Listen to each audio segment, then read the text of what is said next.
Sitorang dari kelas E, Prodi Keperawatan, Fakultas Kesehatan di Universitas Citra Bangsa. Nah, pada part ini saya akan membahas tentang tidur yang efektif.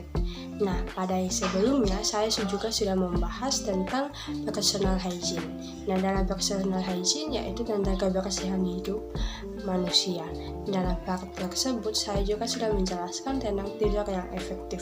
Nah, dan jauh berbeda dengan part yang kedua ini.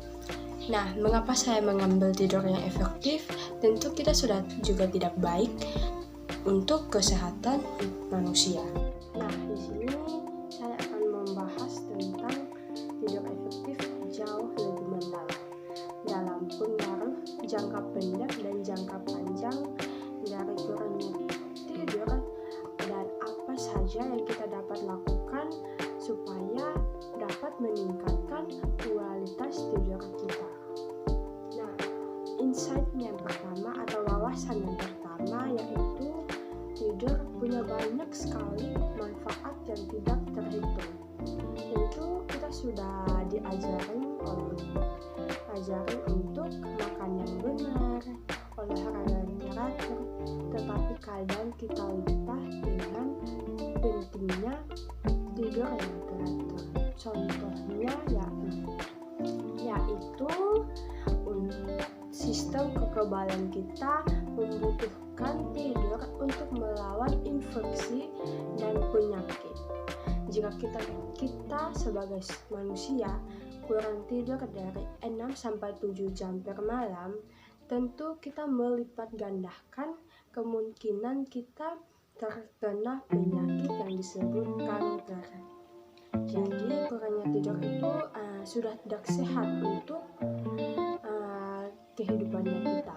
Nah, yang kedua yaitu kurangnya tidur juga tidak sehat untuk kesehatan mental karena otak kita jauh lebih reaktif secara emosional ketika kita kurang tidur dan tubuh kita juga menjadi stres kronis.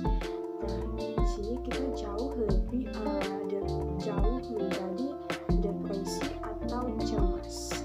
Yang ketiga juga tidur menjaga dan membantu berat badan. Mengapa tidur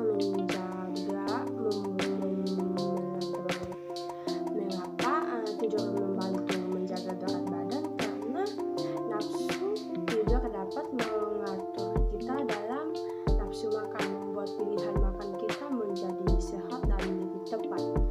Dan kurang tidur meningkatkan kadar hormon bernama ghrelin yang membuat kita merasa lapar sekaligus menurunkan kadar hormon leptin yang membuat kita merasa kenyang.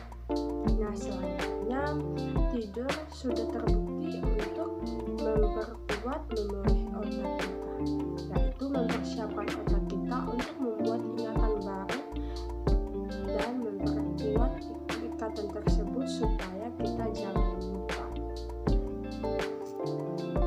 Nah, selanjutnya insight yang kedua atau wawasan kedua yaitu kafein. Kafein tentu kita sudah tahu yaitu kopi, teh, dan lain sebagainya.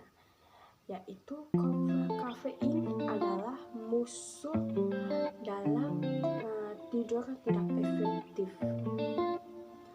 Selanjutnya yaitu lampu, suhu ruangan.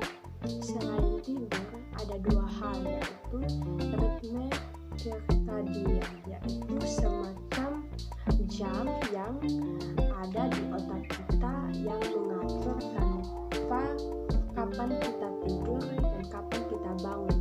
Yang kedua yaitu sebuah chemical yaitu yang namanya adenosine yang diberikan kita dorongan tidur untuk merasa ngantuk selama 12 atau 16 jam tersebut. Biasanya kita sudah merasa ngantuk. Nah, ini menyebabkan kadar adenosine di otak kita meningkat. Nah, kafein sendiri bekerja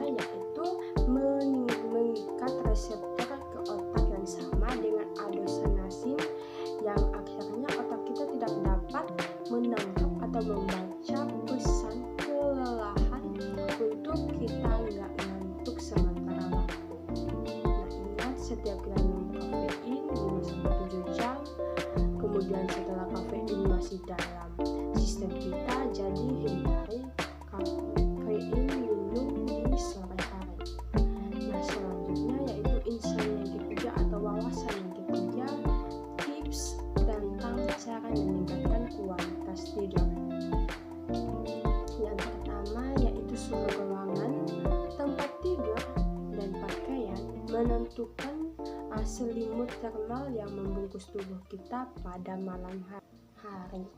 Yang kedua, suhu ruangan atau kamar tidur itu suhunya sekitar 19 derajat Celcius. Itu sangat ideal untuk waktu tidurnya kebanyakan orang. Yang ketiga, kamar tidur harus dijaga agar pada malam hari itu agar gelap total. Yang ketiga yaitu bangun tidur, menjaga bangun dan tidurnya kita pada waktu yang sama setiap hari.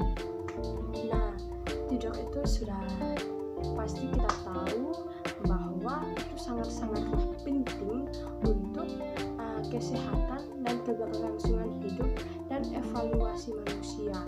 Bukan hanya manusia, tapi semua yang ada di muka bumi, tentu adanya hewan,